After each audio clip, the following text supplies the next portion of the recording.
touche noire et blanche pour une fusion cubaine. Samedi soir, Chucho Valdés et son combo font jazzer le théâtre antique de Vienne.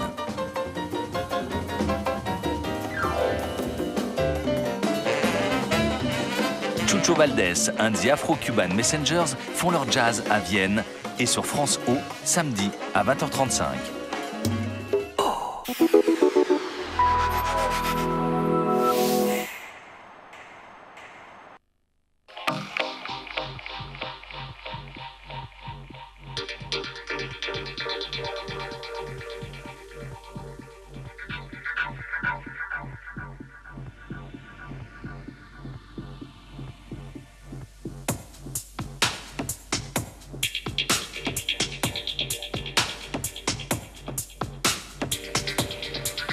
Bonjour, nous sommes à la Cité nationale de l'histoire et de l'immigration, un lieu d'échange et de connaissances. Dans le cadre du cinquantenaire des indépendances africaines, un anniversaire symbolique auquel la France s'associe, nous recevons aujourd'hui M. Jacques Toubon, une personnalité politique française qui a occupé plusieurs fonctions. Il a été garde des Sceaux, ministre de la Culture, député européen et actuellement, il est le président du conseil d'administration de la Cité nationale de l'histoire et de l'immigration. Bonjour, monsieur le ministre. Alors, le président de la République vous a nommé secrétaire général du cinquantenaire des indépendances africaines. Quel est, au fond, le contenu de votre mission?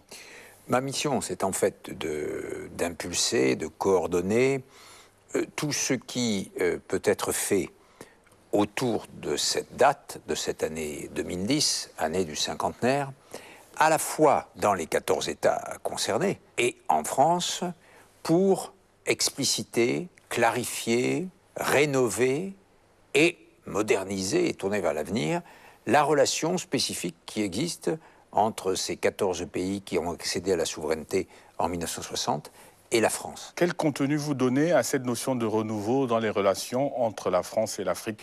C'est déjà, je dirais, un tournant, dans la mesure où, dès la fin de 2009, à Copenhague, l'Afrique a été mise en haut de l'ordre du jour, et le développement durable en Afrique, que ce soit de nouveaux chefs d'État, comme par exemple Ali Bongo, qui est président depuis moins d'1 an, et qui a mis le Gabon vert comme en tête de son programme. Mais que ce soit, si je prends de l'autre côté, le doyen, le président Biya, il fait campagne auprès de tous ses collègues pour que tous les pays africains signent l'accord de Copenhague. Vous savez que beaucoup de pays africains disent « mais non, ça ne nous apporte rien, il ne faut pas qu'on signe, etc. » Le président Biya dit « oui, signez. Dans Copenhague, une des choses concrètes, c'est les dizaines de milliards qui ont été promis pour l'Afrique. Maintenant, il faut le concrétiser, naturellement, à la conférence de Cancun et ensuite. Je crois vraiment que ce soit les chefs d'État établis depuis longtemps, ou que ce soit les gouvernants beaucoup plus récents, ils se sont inscrits dans ce nouvel horizon. Alors, comment peut-on faire pour lever toute cette ambiguïté qu'il y a dans les relations de la France et l'Afrique avec ces notions de France-Afrique qui sont montrées du doigt, avec des gouvernements qui font constamment recours à la France pour se maintenir au pouvoir? Il y a en fait deux types de relations. Il y a les relations avec les dirigeants, à la fois les dirigeants politiques ou les dirigeants économiques, naturellement. Et puis il y a d'autre part la relation entre les peuples. Et sur le premier plan, il est clair que pendant longtemps, il y a une espèce de phénomène d'opacité, ou plus exactement, ces relations restent entre, je dirais, quelques personnes, ou quelques groupes, quelques clans, on pourrait même le dire. En revanche, ce qui me frappe, c'est que la relation entre les peuples a toujours été d'abord une relation humaine, une relation de familiarité. Le but, ce serait d'avoir entre les dirigeants le même type de relation, je dirais, claire, décomplexée, humaine, familière, que celle que l'on a entre les peuples. C'est le but du président Sarkozy. Quand il dit, il a employé le mot, il dit, il faut assumer notre relation spécifique, mais il faut qu'elle soit décomplexée. Je le dis très clairement, la relation entre nous, elle n'est pas, et à mon avis, elle ne sera jamais banale, mais elle doit devenir normale. Est-ce que vous avez une idée de la perception de la France en Afrique, l'image de la France en Afrique? Je pense qu'aujourd'hui, cette image est très ambiguë et même à certains égards, je crois, on peut le dire, négative. Parce que les Africains, à la fois l'élite, je dirais les chefs d'entreprise, etc., mais aussi le peuple, ils ont un double sentiment vis-à-vis de la France. D'une part, ils ont tendance souvent à l'accuser de toutes les difficultés qu'ils connaissent. Soit au titre de la colonisation, soit parce que la France n'a pas fait ce qu'il fallait depuis 50 ans. Et de l'autre côté, sans cesse, ils demandent la France. Et je pense qu'aujourd'hui, notamment dans la jeunesse, j'en suis absolument conscient, l'image de la France est dégradée. Et je crois que ce cinquantenaire, c'est aussi essayer de remettre les pendules à l'heure.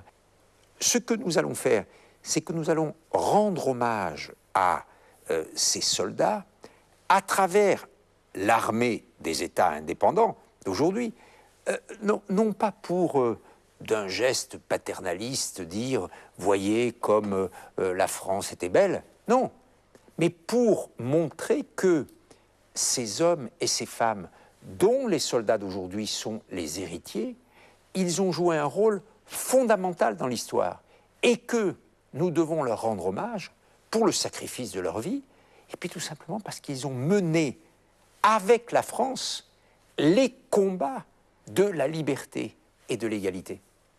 L'histoire, nous l'avons ensemble, la culture, nous l'avons ensemble.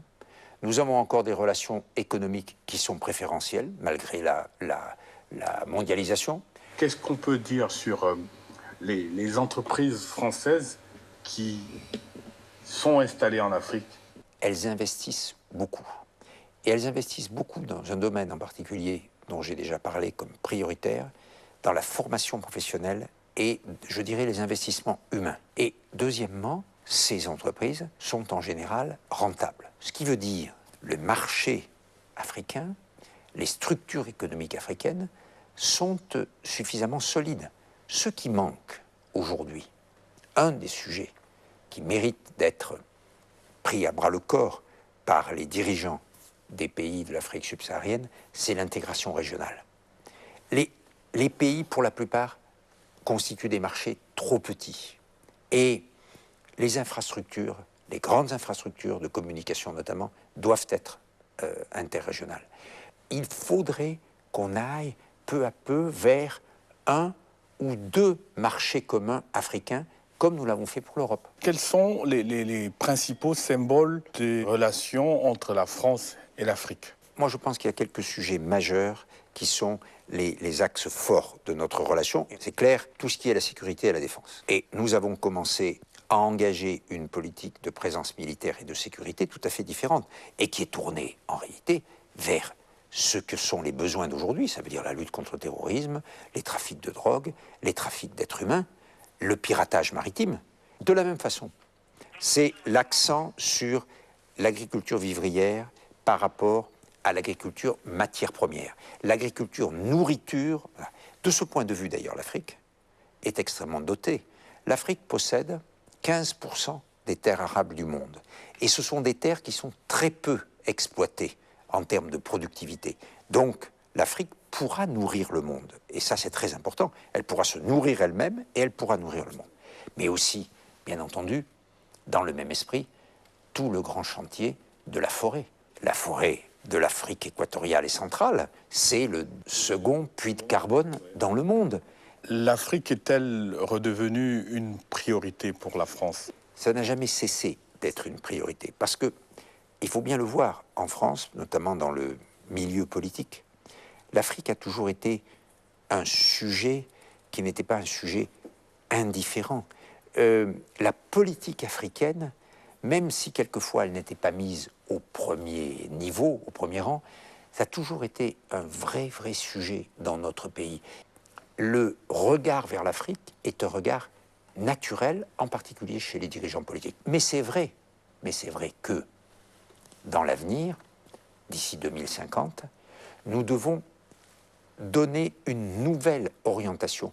C'est une meilleure compréhension, c'est plus de transparence et c'est le partenariat substitué à l'aide directe. Et s'il fallait retenir une seule chose au bout de cette mission, quelle serait-elle?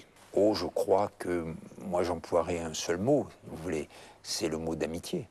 J'ai débattu avec des historiens, avec des hommes politiques, avec des économistes qui n'étaient pas de mon avis.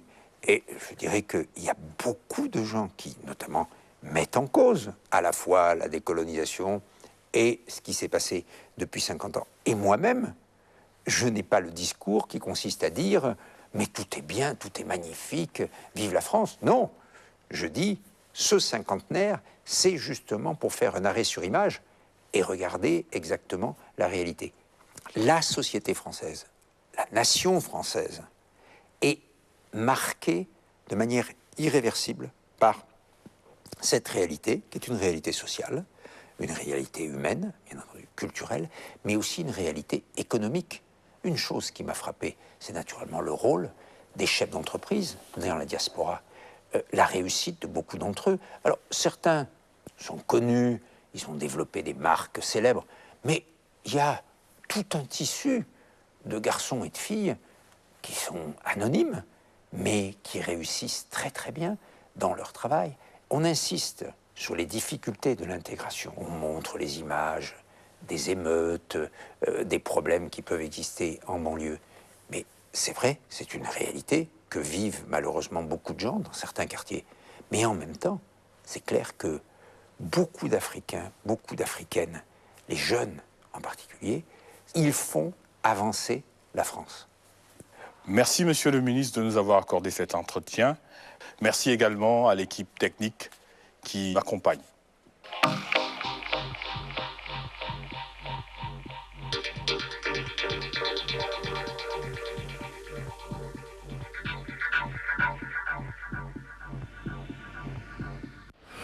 Ce soir, sur France O, cadeau. Le chevalier de Saint-Georges. Bartabas à Versailles raconte un Africain à la cour de Louis XVI. Les 30 ans de Cassave. Le Stade de France à Saint-Denis accueille le plus grand concert zouk. Jean Bédelot. 3 générations d'Antillais évoquent 3 façons de vivre sa vie en métropole. France O, pour vous ce soir.